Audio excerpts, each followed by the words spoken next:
नमस्कार सगळ्यांना. हाय. श्री स्वामी समर्थ. आज पहिल्यांदा ब्लॉग बोलून म्हणजे असं समोर ब्लॉग बनवते, तर नक्की ब्लॉगला चांगला सपोर्ट द्या प्लीज प्लीज. आणि आज आहे वटपौर्णिमा, तर सगळ्यांना वटपौर्णिमेच्या खूप खूप शुभेच्छा सगळ्यांना. तर आज आपण चालले वडाची पूजा करायला. तर तुम्ही पण सगळ्यांनी केलंच असेल पूजा. तर आज मी पण घेतले काय काय साहित्य, तर तुम्हाला दाखवते आज मी काय काय घेतले आणि आज अशी मी तयार झाले.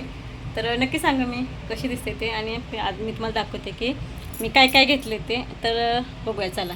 नारळ, आंबा, फणस, वटीचं सामान, खाऊचं पान, तांदूळ आणि हे आपलं सगळं हे धागा वगैरे सगळं हे असं सगळं घेतलं याचे असं. आणि आता इथून जायचं आपण वडाची पूजा करायला. दिवा मी आता इथून नाही लावणार, तिथं गेल्याला लावीन, कारण हवा सुटली आहे ना बाहेर, त्यामुळं दिवा लावता नाही येणार आहे.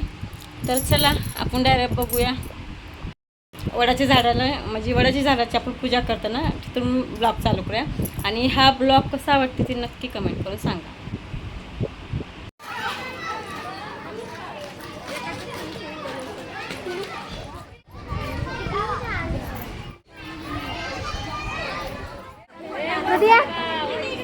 तुला व्हिडिओ करायला देते.